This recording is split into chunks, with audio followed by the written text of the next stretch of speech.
Right. I believe in competition without malice.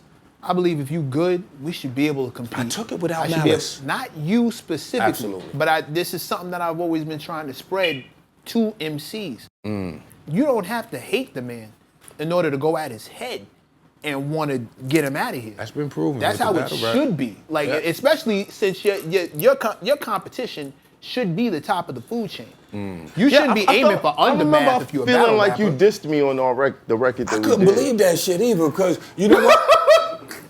No lie. All I did on that record was follow the rhyme pattern you used. No, but it was what you said. You ain't lived till you made your first million. And top models want to swallow your children. So I get on there, I go first. I say, you ain't lived till you caught a licking boogie or made a chick eat another chick pussy. Now Meth comes on, you ain't lived till you made your first million. And top models Want to swallow your children. Yeah, okay. I told you Wu-Tang was for the children. B is like, yo, hold up. But then I thought I told you Wu-Tang was for the children way before rap moving crack in your buildings. Yeah. So he did. So it was like, he bringing it So you did back. an LL cannabis. I should have, but in that moment, I wasn't dealing with a battle rap. I was dealing with an MC. I Right. wasn't, you know. But Right. you was thinking battle rap, Yeah. entendres, and things of that nature. I was just trying to keep No, up. when I first got the verse, I sat there for a little while. I was like, one, yo, I got a verse for Method Man. Dope. That's fine. Dope. Two, I think he's dissing me.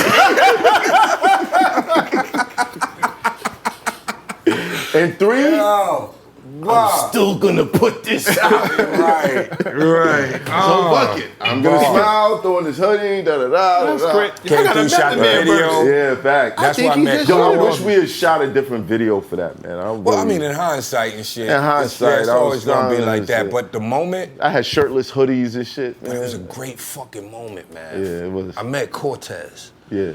I met Tez. fucking DNA. Right. Young DNA. Young DNA. I met Eric. I met young DNA. Yeah, Eric's. No, Right. for real. Like, and I wasn't even familiar with DNA, but I knew who Math was. I Right. knew who Cortez was. I had just seen one of his battles and shit. And I had asked their opinion who they thought was the dopest nigga.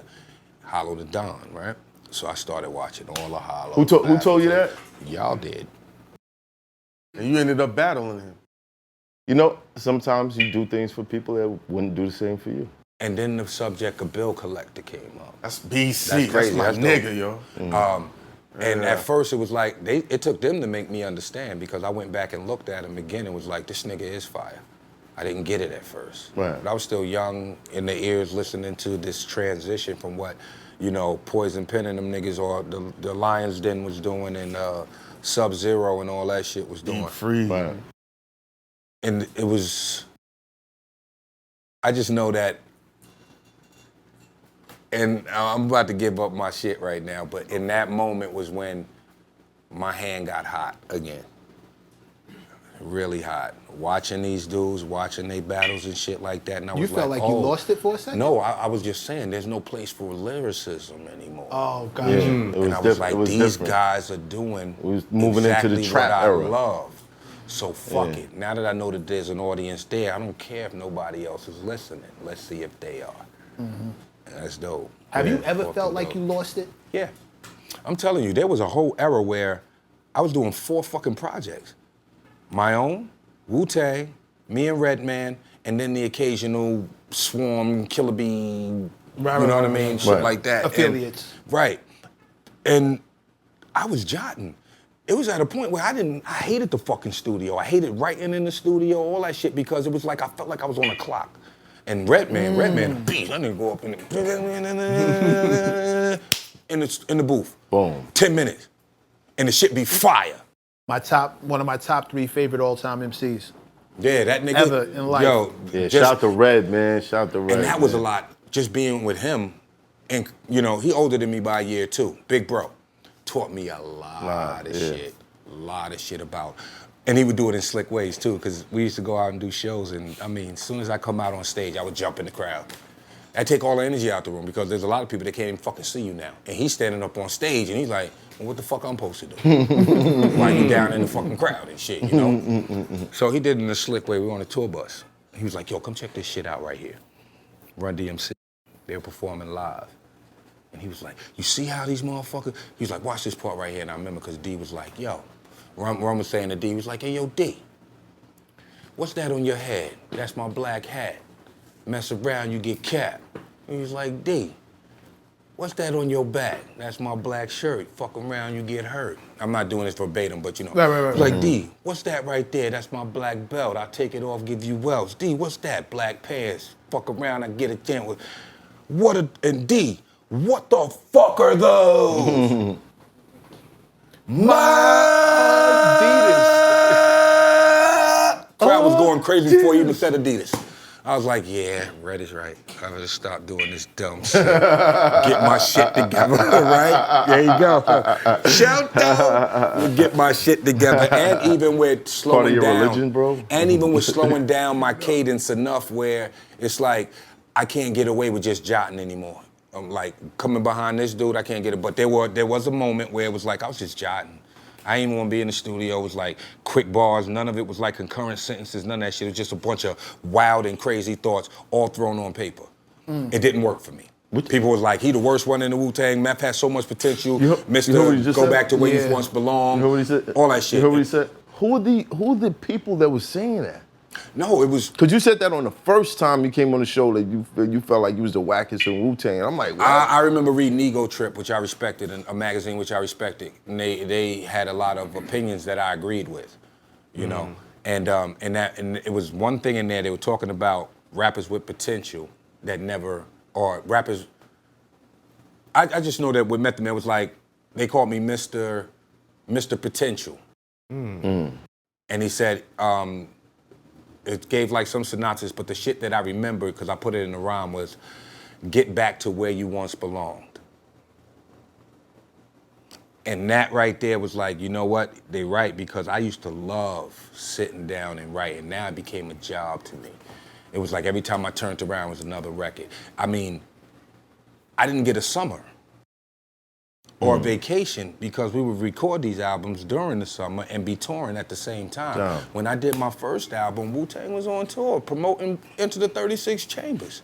But Def Jam wanted their fucking record. Right. Now the only thing that fucked that shit up, because I had records, RZA had a flood in his house. And killed his ride. Everything. So I'm making, regardless of how people feel about my first album, if they knew the process that it went through to go through, that I went through to make that motherfucker, that's a 5 mic one easily. It's like somebody losing all their music 5 minutes before they got a show, and they improv the rest of the shit and still kill the fucking show. That's crazy. For real.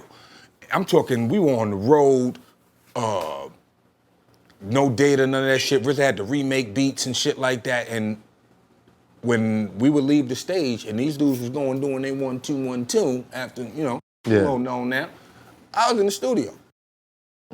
Right after that, I go right in the studio, and I'm in there till like 3, 4 in the morning, but we got radio at 6. That kind of shit. But for me, it never hit me in my head that this is too much, because before that, I was hustling in the same spot every day. Right. In the same fucking spot, this same fucking little fucking area right here. Watching niggas get bagged there every day, hoping it ain't my day to day. Right. Niggas getting shot there, standing right there with one just whistle right by your ass, and you say, okay, I was lucky that day kind of shit, and not even thinking about it. This destructive ass behavior that we were fucking, I can't even find the words Hypnotized. for that shit. Well, not even bred into. Where we've been acclimated. Acclimated to a point where niggas will hear one gunshot, niggas won't flinch. But if 2, 3, 4 come behind that, now it's like, okay, where that shit coming what's that? from? Right. Identify. That's just us. Niggas, one thing that Joey noticed that Fat Joe did, and I told him it's some street shit. Every time somebody came through that door, Joe was like this. Yeah, he was looking. Every time. Yeah. When they was first coming around doing interviews with us on the block and shit, it was like I never looked at nobody when I was on the block. It was like I was always like this. Looking up? Because it's either cops or customers. Yeah. Either or, cops or customers. You talking to the nigga right here and shit, but it's more or less like this. You never turn your back to the fucking street. Wow. Ever. Not in them areas. Not talking on camera. So the idea of getting away from that, I was being in the studio till 3 in the morning. I had only been on a plane once before Wu-Tang. Once. And when we flew to Cali, I had never been to California. This was my first time in Cali. We stayed at that shitty ass Roosevelt Hotel and all that shit. What was that Cali weed experience like the first time? We didn't get any. We didn't get any at first. I mean, we that first little shit, when we were staying there, we went to the Glam Slam Princess Club out there. It was a very famous club and shit. Stood outside, never got in. Whole crew. Wow. By the time we did get in though, oh, come on. It was like awesome. The fat boys getting in the fever, my nigga. Like, yeah, we popping down. What's happening? I'm in the Glam Slam, what's good? Yeah. That matter of fact, that picture of me and Fat Lip. That was in the Glam Slam. Wow. I remember that. I met Curtis Blow that night too. Kurt Blow, and I always gave Curtis fucking love. Always gave Curtis love. I got a million stories, you know that shit. I gotta use the bathroom now. I gotta pay the water bill. All right, we're gonna take a break. This Hoffa, trapper turned smack rapper. Only smack rapper that you know is smack rappers. Got bars, I can hang with the backpackers. Trap star, I don't hang with the backpackers. I'm in the hood with the work, you heard. Making fiends leave earth, you heard. Got your baby mama thirst, you heard. Feel the flow, nigga, throw it in reverse. This the wave you need to surf, you heard.